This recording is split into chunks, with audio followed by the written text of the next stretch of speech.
no sé ustedes, pero ver esas imágenes realmente impactan a uno como padre. Si bien es cierto, el sistema de seguridad no es fuerte, no alcanza, no puede ser que nosotros como adultos les demos armas a los muchachos para defenderse y de repente pasara, de repente podríamos pensar que aquí en nuestro país, si bien es cierto, no es para defender la comunidad, pero los grupos organizados del narcotráfico y todo, ya estamos viendo niños armados y ven cómo se les aleja verdaderamente de un futuro, porque ahí quedó claro, se le abre la puerta a la violencia, a las drogas y a muchas otras cosas más, así que ojalá y repensemos este tema. Pero bueno, vamos a hablar de otro tema también que nos aqueja, y nos aqueja no solamente aquí en nuestra comunidad, sino en el mundo entero. Estas personas que de repente padecen de miedos, miedos a algo, a alguien, a una situación en especial, pero miedos que van mucho más allá, y por eso quisimos examinar este tema de la mano de la psicóloga, la doctora Paola Vargas. Doctora, muy buenos días. Muy buenos días, igualmente. Tenerla aquí en nuestra casa. Quizá para empezar, ¿verdad?, con este tema, ¿cuándo es que verdaderamente estos miedos son irracionales? Claro. ¿O son miedos que todos podemos padecer en algún momento o Sí. sentir? Primero es entender qué es el miedo. El miedo es una emoción natural que todos hemos experimentado y vamos a llegar a experimentar en algún momento e incluso la necesitamos. Si yo no experimento nuevo, puedo consumir un alimento que esté en mal estado, puedo cruzar una calle sin fijarme a ambos lados para que un automóvil no me atropelle, puedo tener un accidente. Entonces no hay que satanizar el miedo, pero ¿dónde es que yo tengo que poner la atención y ya la vista en este punto? Cuando ya se sale de la normalidad, cuando es algo irracional. ¿Cómo va a ser irracional entonces? Yo puedo tener miedo a una cucaracha. Cuando ya, por ejemplo, yo no puedo ni siquiera verla en un televisor, no puedo ni imaginarla, no puedo verla en un objeto, ya se me hace irracional porque yo incluso me paralizo. Ya no puedo pero ni verla, ya me quedo quieta, ya empiezo a llorar, empiezo a gritar. Eso con una fobia específica que sería un animal, en este caso la cucaracha. Pueden haber miedos irracionales también ahora con esta situación de la pandemia, que ya yo totalmente no salga de mi casa porque digo, no, es que el COVID está en el aire. Yo no voy a salir, si yo salgo de la puerta para afuera yo me contagio, entonces ahí tenemos que tener claridad que se vuelve irracional porque ya es más grande de lo que es. Ya se me sale de las manos, ya inclusive este miedo a mí me paraliza porque no puedo ir a trabajar, no me relaciono con otros, tengo demasiada ansiedad, demasiado temor, entonces se sale de lo que es esperable. Ahora, a propósito, Paola, de lo que comentabas, ¿verdad? Porque es cierto, a veces tenemos temor y miedo tremendo sobre una situación real, algo que nos está quejando, pero ¿cuántas veces percibimos un temor igual a algo que nos estamos imaginando pudiera pasar? Exacto, el miedo irracional va a ser precisamente eso, cuando yo ya no es algo que es tangible, no es algo que tengo cerca, sino es una situación que yo hago más grande de lo que es y eso ya se sale de mis manos, ya se sale de lo que yo puedo manejar porque realmente no tengo las herramientas, porque dimensiono más grande de lo que es la situación en sí. Entonces, el miedo irracional, ¿cuándo se va a presentar? Cuando realmente no hay una causa que justifique el temor que esto me provoca. En el caso de la fobia, nuevamente, no es que una cucaracha me va a comer, pero es un miedo irracional que yo digo, no, ese animalito yo no puedo, ¿verdad? Inmediatamente. Que a muchas personas les pasa, pero de eso yo tengo fobia, pero fobia realmente que yo no la pueda ni ver en un televisor, que no pueda ni verla en una imagen, ahí es cuando ya se me vuelve irracional. Si a mí me da asco, ¿verdad? La majo y la quito, es un miedo normal. Pero cuando ya es gigantesco, por decirlo de alguna manera, es que ya se me vuelve irracional. Y así con cualquier otro temor. Ahora, ¿esos miedos los aprendemos de nuestros mayores o esos miedos vienen aquí, profundos, inertes? Bueno, eso va a depender del enfoque. Desde la psicología conductista podríamos hablar del aprendizaje vicario, que es lo que yo aprendo por observación. Si yo veo que mi papá o mi mamá le da mucho temor a algo, probablemente yo aprenda eso, porque es una conducta que observo y que repito. Entonces, hay miedos que nosotros aprendemos por observación, porque repito en el tiempo. Entonces, en mi casa le tenemos pavor a los temblores. Y cuando tiembla, ya lo mínimo salimos de una vez de la cama. Eso lo aprendemos en la familia. Pero ¿qué pasa si yo estuve en otro país o en otro lugar y hubo un terremoto que a mí realmente me traumó? Es una situación que yo experimenté, que fue traumática, que fue terrible, y por eso experimento el miedo. Entonces no solamente como que digamos viene de una causa en específica, viene de un solo lugar, sino que puede ser de varios factores, pero el concepto hereditario también es posible. Ahora, esos miedos, ¿verdad?, que también de repente no se pueden controlar por situaciones diversas. Por ejemplo, hoy por hoy pudiéramos hablar de mucha gente, porque ya lo hemos visto en diferentes casos, donde hay personas que perdieron el trabajo, pero están con un miedo tan tremendo de no poder volver a conseguir trabajo, que esto, Paola, los está paralizando a precisamente ir en esa búsqueda. Sí, claro. Acá hay algo que tenemos que entender también, es el concepto de trauma. Nosotros a veces pensamos que trauma es solamente un abuso sexual, un accidente automovilístico, pero trauma es cuando yo enfrento una situación que realmente para mí me desbalancea, me saca de mi zona de confort y que también eso me afecta cerebralmente. Cuando nosotros tenemos reacciones que se ubican en la parte específica del cerebro de la amígdala, que es esta que se activa y que de una vez a mí me hace que me palpite el pecho, que la sangre me empiece a circular, que me suden las manos, que la respiración se me entrecorte, podemos hablar de reacciones fisiológicas que responden a un trauma. Entonces, si yo he tenido mucho tiempo con desempleo, si he estado pasando muchísima necesidad económica, claramente que ese temor va a estar latente. Y eso viene también de la mano del trastorno de estrés postraumático, que la mayoría de nosotros vamos a estar viviendo ahora porque tenemos un año de estar en pandemia. Ay, sí, qué horror. Tenemos un año de estar con esta angustia, con esta incertidumbre, entonces lo podemos experimentar a menor o mayor escala. Ahora, ¿hasta qué punto pudiéramos decir que hay momentos donde somos verdaderamente conscientes de que ese miedo es irracional o es un miedo que estamos dejando que nos domine, ¿verdad? Por decir algo.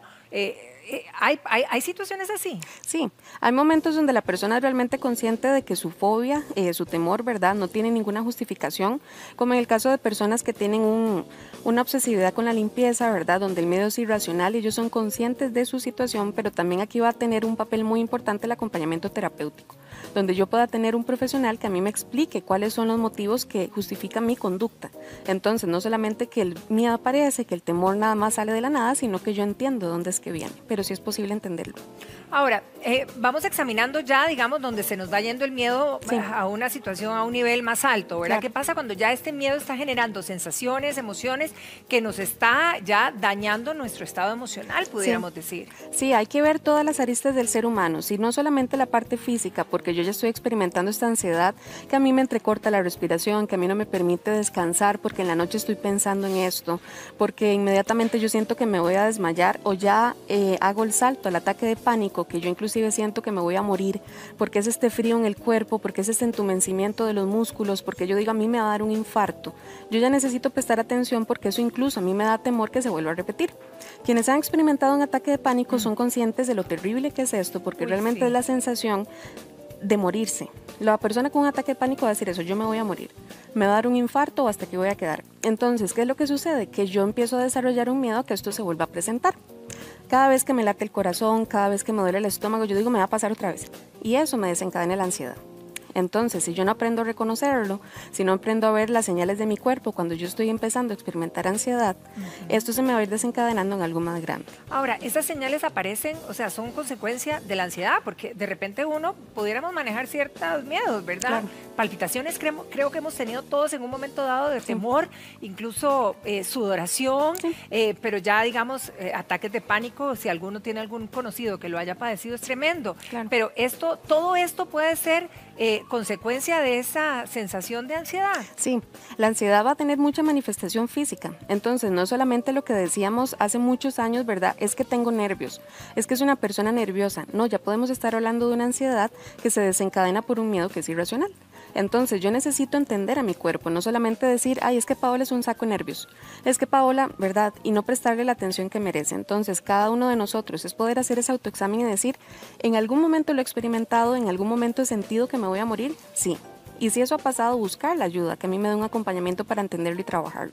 Excelente. Las herramientas son lo más importante en este momento para combatir y para estar bien, que es lo que queremos todos en todos los aspectos de nuestra vida. Pero Paola, ¿qué te parece si examinamos algunos casos antes de ya entrar con las herramientas, ¿verdad? Que es lo que queremos compartir con nuestros amigos en casa. Y vamos a iniciar por el primero, el caso 1.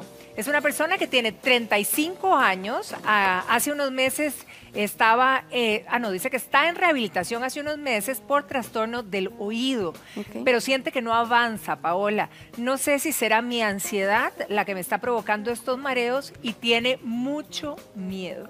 Algo que se ha presentado con bastante frecuencia en consulta es el tinnitus, que es este zumbido en el oído que no permite a la persona que descanse porque es todo el tiempo ese sonido y puede ser también una consecuencia de la ansiedad. Entonces, vean lo importante que es no solamente hacer una evaluación de mi estado físico, sino también una evaluación de mi estado emocional y psicológico, porque muchas veces eso lo dejamos para lo último. Decimos, me voy a revisar el oído, voy a ir donde el otorrinolaringólogo, ¿verdad? ¿Y el psicólogo dónde queda? Sí. La salud mental ahorita nos hemos dado cuenta que es clave. Entonces, este trastorno del oído o este zumbido o esta imposibilidad de conciliar el sueño, yo tengo que ver no solamente la causa física, sino qué hay detrás. ¿Qué es lo que hace que yo no pueda conciliar el sueño? ¿Qué es lo que hace que mi cuerpo manifieste algún tipo de dolor que puede tener un trasfondo emocional? O sea, revisar el Total. oído, pero también revisar la parte emocional, que es la que descuidamos todos. Sí. Vamos con el paciente número 2. Dice, tengo bajones de ánimo todo el tiempo, me cuesta encontrar motivación para hacer las cosas. Me siento sola, aunque esté rodeada de gente. Esto sí que es triste. Me queda ese pensamiento de morir varios días. Okay. Es como que estoy en un pozo oscuro del cual intento salir, pero no puedo. Esto está bastante fuerte, Paola. Ok, esas señales, si bien es cierto, no se puede dar un diagnóstico únicamente escuchando pues esto, ¿verdad? Claro, claro. Sí es importante prestarle atención a que estemos tratando con una depresión, porque cuando yo realmente digo, mi vida no tiene sentido, no hay un para qué, quisiera morir, estoy con esta visión de túnel donde todo es negativo y no sé cómo salir de ahí, no me quiero levantar, no quiero hablar con nadie, no quiero comer, no quiero socializar, podemos estar reconociendo síntomas de depresión. Entonces, con mucha más razón, si la persona ya no quiere vivir, no tiene ningún motivo, no tiene ningún sentido en su vida, necesita pedir ayuda. No hay que normalizar el sentirnos mal, yo en eso siempre soy enfática. Uy, sí. A veces nosotros decimos, no, es que la vida es así, la vida Sí, es difícil. sí, me tocó a mí Exactamente, esto, sí, cargar con esto. ese es mi destino, así soy yo. Y no, hay que buscar ayuda porque se puede vivir bien.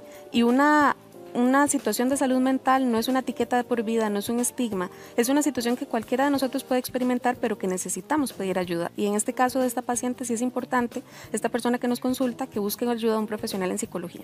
Eso que dijiste me encantó, Paola, y deberíamos de tener un letrerito para los que estemos en algún momento en una situación difícil, tanto emocional como física. Claro. No normalizar lo que está mal, hay que atenderlo.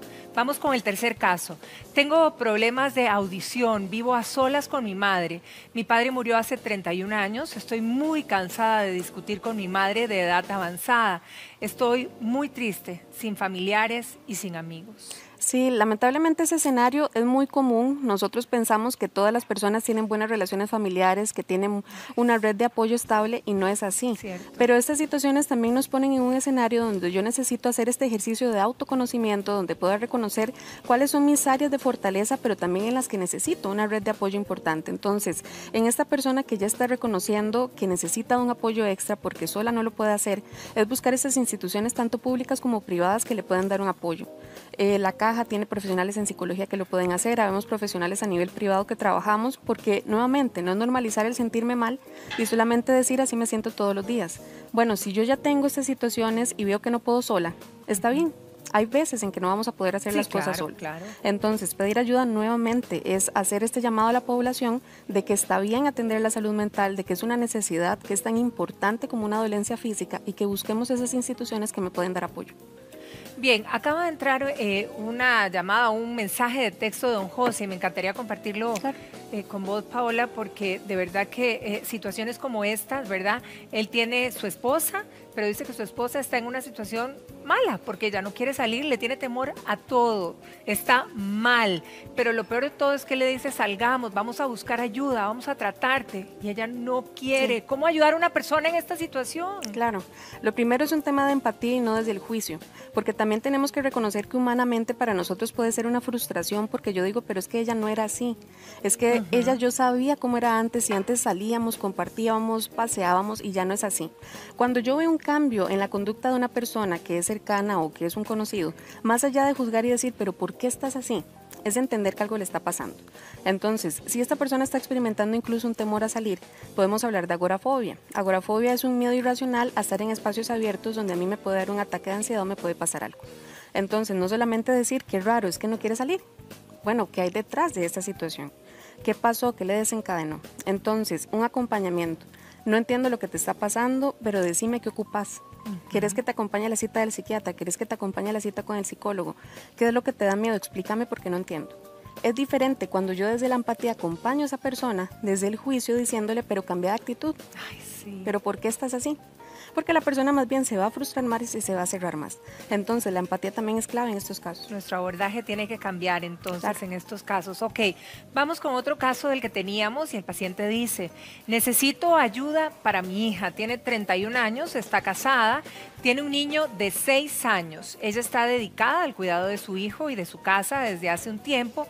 Viene padeciendo de esta ansiedad de la cual estamos hablando, bueno, los diferentes tipos de ansiedad que hay, ¿verdad? Creo que debe evolucionar en el mundo laboral y tener su independencia. Ok, hay puntos importantes. Uno de ellos es que la persona lo comenta, se ha enfocado en el cuidado de la casa y de sus hijos. Sí. ¿Dónde ha quedado el cuidado personal? Porque a veces dejamos el autocuidado como última instancia. Nos dedicamos mucho al trabajo, nos dedicamos mucho a nuestros hijos, a los demás, y nos dejamos como lo último. Entonces, si es el caso de alguna persona que también está escuchando, que diga, es que yo soy la última opción, yo soy lo último que reviso, hay que empezar por uno. Si yo tengo hijos y yo no me siento bien, mis hijos no van a estar bien. Si yo no me siento bien laboralmente, no voy a ejecutar las labores de la manera que debería hacerlo. Entonces también vemos que es nuevamente una situación donde es un tercero el que lo identifica, pero no es la persona que está sufriendo la situación quien busca ayuda. Entonces necesito también ver eso. Soy yo quien está necesitando ayuda, es un tercero, no logro reconocerlo y pedir nuevamente el acompañamiento. Paola, vamos a comentar este caso porque también acaba de entrar a nuestras redes y me parece sumamente importante porque puede ser el caso de muchos en este momento. Silvia tiene chiquillos en la escuela, ¿verdad? Pero Silvia tiene factores de riesgo, digamos, si pudiera contraer el COVID. Claro. Entonces, dice que ella en este momento, cuando los chicos llegan de la escuela, eso le genera un temor y una ansiedad tremenda, ¿verdad? Entonces los manda exageradamente a bañarse, a quitarse todo, a sacarse, que no toquen, que no hagan, que ya los chiquillos están sintiendo como algo extremo. Sí. Entonces, ella nos dice, no sé cómo manejar este sentimiento. Claro. Lo primero y más importante es reconocerlo. Reconocer que a mí me da miedo poder contagiarme de COVID. Entonces, hay una frase que dice, cuando yo aprendí a reconocer el miedo, le abrí la puerta y no había nadie. ¿Qué es lo que pasa con esto? Que cuando yo empiezo a decir, es que no sé qué es lo que pasa, es que lávese las manos, es que báñese, y ni siquiera identifico que es que me da mucho temor a algo en específico, mi conducta simplemente va a ser o de grito, o de reclamo, o de imponer una conducta sin ni siquiera poder verbalizarle al otro, mira, tengo miedo de enfermarme. Me da mucho susto porque no me quiero ver en un hospital, me da pavor verte a vos contagiado también. Entonces, ¿a qué viene esto? Un tema de comunicación. Yo necesito poder tener con mis familiares una comunicación abierta y clara sobre qué me da temor. Me da mucho miedo cuando vos llegás y entras como si el COVID no existiera. Y el COVID existe y a mí me da temor. Y que la persona que vive conmigo también me valide esa situación.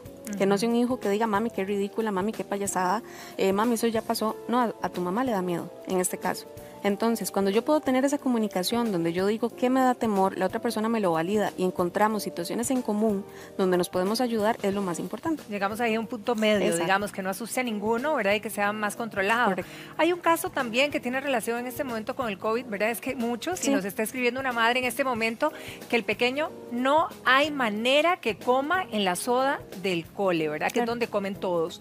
No hay manera, porque dice que quizá en la preparación de las comidas él vaya a traer el virus a la casa. Sí, eso es importante. A veces pensamos que a las personas menores de edad no les da miedo. ¿Cómo no? Claro. Y que son como invencibles, ¿verdad? Y que más bien ese es un tema de adultos, cuando la realidad es que el COVID le ha hecho sentir temor a cualquier persona, independientemente de la edad que tenga. Entonces, nuevamente es un tema de validación. ¿Qué es lo que sentís? Mami, es que me da mucho miedo enfermarme porque no te quiero contagiar. Ahí es diferente cuando yo comprendo la causa, no solamente que diga este carajillo malcriado, ¿verdad?, que no come, que son expresiones que podemos escuchar, sino realmente poder entender de dónde viene ese comportamiento, dónde lo aprendiste, qué escuchaste, qué dicen tus compañeros y tener una conversación clara donde encontremos ese punto medio. Vamos a comentar también otra consulta que nos llega que a mí me impresiona porque es una señora con la cual me identifico totalmente porque mi hija tiene 24, la chiquilla tiene 22 años, vive sola, pero dice que de un tiempo para acá esta chiquilla está manejando un grado de ansiedad, que no quiere salir del todo, que no quiere estudiar y que ni siquiera deja a su madre que la visite. Okay. Entonces, imagínate vos, claro, el temor de la madre también. Sí. Nuevamente es un tema, es una persona joven, pero no es decir, es de la edad, se le va a quitar, está con pasajero, una rabieta. Exactamente, es solamente que está en este momento que es insoportable. No, es nuevamente buscar ayuda, porque si ya estamos en una situación donde yo no salgo de mi casa, donde mi cotidianidad se ve totalmente coaccionada porque no puedo trabajar, porque me da pavor, donde no me relaciono con otros porque me da miedo que me contagien, donde me lavo las manos excesivamente, ya tengo hasta roto las manos, ¿verdad? Donde tengo alergias por el lavado excesivo, son síntomas de algo que yo necesito prestar atención. Nuevamente, nosotros tenemos que adaptarnos a esta nueva normalidad, aunque las personas digan qué pereza este concepto, qué aburrido. Sí, todos estamos cansados y eso también hay que reconocerlo, todos estamos agotados, pero eso no tiene que hacernos normalizar sentirnos mal otra vez. No tiene que hacerme normalizar decir, vivo con miedo siempre, vivo con ansiedad. No, usted no es ese diagnóstico, usted no es esa palabra, usted no es ansiedad, depresión, cualquiera de estos conceptos. Usted no es esa etiqueta, usted es más allá. Pero tiene que primero aprender a reconocerla, aprender a gestionarla y tener herramientas para poder salir adelante. Tenemos también a María José, que pudiéramos darle también algunos consejos. Doctora, dice María José que a ella, bueno, una de las cosas que más le llenaba era ir a compartir a su iglesia, ¿verdad? Y en este momento le da un miedo tremendo llegar, compartir, estar ahí por el temor a contagiarse, obviamente, que le ha pasado a muchos, pero que tiene una necesidad tremenda y esto le está generando una ansiedad. También ahí es aprender a reconocer cuáles son los protocolos a los cuales yo me puedo adecuar en esta nueva normalidad. Si yo voy a ir a un lugar donde es muy cerrado, donde hay muchas personas, donde no hay protocolos de distanciamiento, es mejor que lo evite. Pero si yo realmente me comunico con la persona encargada de la iglesia, veo que hay una distancia específica, veo que hay un lavatorio de manos, veo que se mantiene el uso de mascarilla, también es ir haciendo ese acercamiento progresivo, tomando las medidas necesarias, porque nuevamente es un tema de readaptación. Es una realidad nueva, es distinta, pero es la que tenemos. Entonces también tenemos que ir adaptándonos a esta nueva vida. Sí, condiciones, ¿verdad? Que hay que ser objetivo en ese momento y si verdaderamente de molote no se están dando los protocolos del caso, pues María José, no sería lo ideal ir, pero a lo mejor sí pudieran estar dándose los protocolos con mascarilla, con la distancia. O muchas iglesias están practicando su credo de manera virtual también, ¿verdad? Que también ahí estamos recibiendo el mensaje espiritual. Tenemos otra consulta que también nos está llegando donde dice una señora que su hermana es una adulta mayor, pero que también ha tenido citas médicas y no quiere ir a las citas médicas. E incluso, bueno, que ya se están cayendo mal porque ella la presiona, le dice y más bien se arma un despelote, ¿verdad? En estos ejemplos de personas que han hecho la consulta hemos visto muchos grupos etarios, desde niños, adolescentes, adulto joven y ahora adulto mayor. Entonces volvemos a la misma temática. Es un tema que va a pasar por todas las edades. ¿Qué es lo que puede suceder también? Que se presenten conflictos si yo no aprendo a gestionar mis emociones y a poder comunicarme de una manera asertiva. Entonces volvemos a este mismo tema. ¿Por qué es que le da temor? Si usted necesita hacer una revisión física, poderle explicar, poder también tomar las medidas. Bueno, es que no quiero ir a esta situación porque hay un filón, ¿verdad? Hay un montón de personas juntas y eso me exacerbe la ansiedad. Ok, le valido. ¿Cuál puede ser la opción entonces? ¿A qué hora querés ir? ¿Querés que te acompañe? ¿Querés que usemos mascarilla y careta o algún otro implemento? Es un tema de comunicación nuevamente. No invalidar. Acá no es decir, ya pasó un año, ya porque se siente igual. No, todo lo contrario. Bueno, ha pasado un año donde si yo no he cuidado mi salud mental, donde si yo no he reconocido estas situaciones, ese temor se va a seguir presentando y cada vez de una manera más grande. Entonces, nuevamente, ¿qué es lo que pasa? ¿Desde hace cuánto tiempo? ¿Qué necesitas? ¿Con qué recursos contamos? Y si no tenemos nada de esto, buscar a un tercero que sea un profesional que nos acompañe.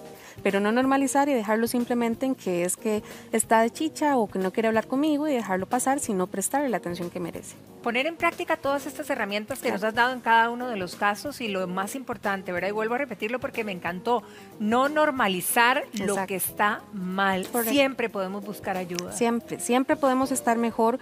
Una situación de salud mental no es un estigma. Yo siempre se lo digo a mis pacientes, eso no es un tatuaje, usted no lo define como persona, es solamente una parte de su situación personal que puede ser pasajero, que puede ser algo que la acompañe de por vida, pero que no lo determina. Entonces es aprender a reconocerlo, aprender a reconocer nuestras redes de apoyo, qué necesitamos y con quién podemos contar. Doctora, muchísimas gracias. Un placer. De verdad que un placer conversar con usted. Que pase un feliz día, doctora. Igualmente, muchas gracias.